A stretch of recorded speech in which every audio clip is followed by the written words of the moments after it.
Good evening, Sir Roland. Good evening, classmates. I am Malu Obispo, and this is the continuation of Chapter 11, Designing Organizational Structure.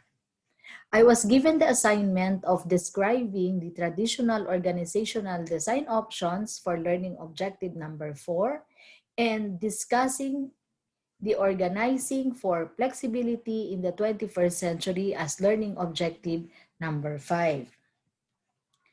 So what you are seeing right now are the traditional organizational design options. There are three: simple, functional, and divisional. A simple structure is one with a little departmentalization, wide spans of control, authority centralized in a single person, and a little formalization. So yung mga rules and regulations nun ay kaunti lang, hindi masyadong formal. A functional structure groups similar or related occupational specialties together. And a divisional structure is made up of separate business units or divisions. So here is the Exhibit 11-8. It contains the summary of the strengths and weaknesses of each type of organizational design. So ito po yon, yung simple, structure, functional, and divisional. For learning objective number 5, we need to discuss the organizing for flexibility in the 21st century. So ano ba yung characteristics ng 21st century? Ito ay mayroong dynamic and complex environment. So managers like us should be flexible and innovative. We need to find creative ways to restructure and reorganize our work. So there are 6 suggestions. We have team structures, matrix and project structure, boundaryless organization, telecommuting, compressed worksheets, flex time and job sharing, and last, contingent workforce. For the first one, we have the team structure. In this structure, employee empowerment is crucial because no line of managerial authority flows from top to bottom. Rather, employee teams design and do the work in the way they think is best. But the teams are also held responsible for all the work performance results in their respective areas. The second one is the matrix and project structure. This is another popular contemporary designs wherein the matrix structure assigns specialists from different functional departments to work on different projects led by a project manager. One unique aspect of this design is that it creates a dual chain of command because employees in a matrix organizations have two managers, their functional area manager and their product or project manager who share the authority. This one is Exhibit 11-9. This shows an example of matrix organization. The next one talks about the boundaryless organization. Although the idea of eliminating boundaries may seem odd, many of today's most successful organizations find that they can operate most effectively by remaining flexible and unstructured. That the ideal structure for them is not having a rigid, bounded, and predetermined structure. Yung type of work na pwede sa virtual organization, yung meron tayong tinatawag na virtual interns or virtual assistants, ito yung mga trabaho which can be done anywhere, anytime, as long as may computer at may online access. So examples of these are social media developer, yung nasa sales and marketing, and yung mga nasa research. Some organizations are structured in that way that allows most employees to be virtual employees. Task forces. Another structural option organizations might use is a task force. or ad hoc committee. It is a temporary committee or team formed to tackle a specific short-term problem affecting several departments. The temporary nature of a task force is what differentiates it from a cross-cultural team or cross-functional team. The days are numbered when businesses generate their own product development and manufacture, marketing, and delivery of those products to customers. So, ibig sabihin, yung mga businesses na dati sila lahat ang gumagawa, merong trend na pwede tayong magkaroon ng innovations. Sila ay open sa innovations na kung saan nagsa-search ng new ideas beyond the organization's boundaries and allowing those innovations to be easily transferred inward or outward. So yung kanilang mula doon sa production hanggang sa distribution, nilalagyan nila yan ng innovations na new or unique. And then we have this exhibit. This one describes the benefits and drawbacks of open innovation. So one benefit is that it gives customers what they want. Meron silang power, meron silang bosses.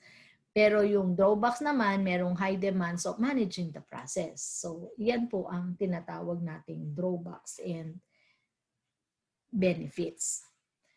We also have telecommuting. Information technology has made telecommuting possible, and external environmental changes have made it necessary for many organizations. So dati yung working from home ay para lang sa few lucky employees, and such arrangement was not allowed very often. Pero ngayon, maraming mga businesses and academic institution like us na ang tingin sa telecommuting ay isang necessity. Moving on to number 5, we have compressed work weeks, flexi time, and job sharing. Organizations may sometimes and they need to restructure work using forms of flexible work arrangement. One approach is a compressed worksheet, a work week where employees work no longer hours per day but fewer days a week. So yung example nito, instead of reporting 8 hours per day for 5 days, ginawa ng ibang institution na maging 4 days per week na lang pero extended naman ng 10 hours per day. Another alternative is flex time or flexible work hours. It is a scheduling system in which employees are required to work a specific number of hours per week, but they are free to vary those hours within certain limits. A flex time schedule typically designates certain common core hours when all employees are required to be on the job but allows starting, ending, and lunch time to be flexible. Another example is job sharing. So organizations might offer job sharing to professionals who want to work but don't want the demands and hassles of a full-time position. So during this pandemic, may mga company na nag-job sharing. Maybe because of the economic downturns and also to avoid employee layoff. So instead of having no job at all, so better na merong trabaho. So yung last one ay tinatawag natin na contingent workforce. Contingent workers are persons who do not expect their job to last or who reported that their job are temporary. Also, they do not have an implicit contract for ongoing employment arrangements. So examples of these are independent contractors, yung mga on-call workers, temporary health workers, and the workers provided by contract firm.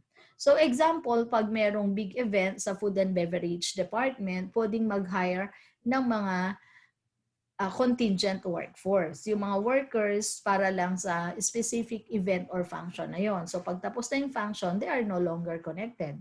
The same is true in an academic community. Halimbawa, yung PCU nung nag-host ng NCAA, nag-hire ng mga housekeeping personnel para merong mag-maintain ng gym at iba pang facilities na gagamitin ng mga guests and participants. So immediately after that event, so they are no longer connected with the institution. So yun yung example ng contingent workforce. So let us summarize. Na-achieve ba natin yung learning objective number 4? Did we describe the traditional organizational design options? So sabi natin, a simple structure is one with a little departmentalization, wide span of control, authority centralized in a single person, and a little formalization. Functional structure groups similar or related occupational specialties together. Divisional structure is made up of separate business units or divisions. So moving on for learning objective number 5. In a team structure, the entire organization is made up of teams. The matrix structure assigns specialists from different functional departments to work on one or more projects being led by a project manager. A project structure is one in which employees continuously work on a project. A boundaryless organization's design is not defined by or limited by the horizontal, vertical, or external boundaries imposed by predetermined structure. A virtual organization consists of a small core of full-time and outside specialists temporarily hired as needed to work on a project.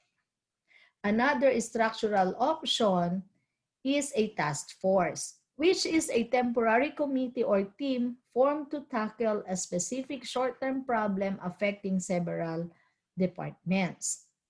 Telecommuting is a work arrangement in which employees work at home and are linked to the workplace by a computer.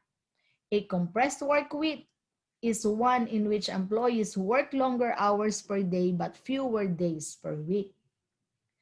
Flex time is a scheduling system in which employees are required to work a specific number of hours a week but are free to vary these hours within certain limit. Job sharing is when two or more people split a full-time job, and contingent workers are temporary, freelance, or contract workers whose employment is contingent on demand for their services. So with that, I would like to say thank you and may God bless us all.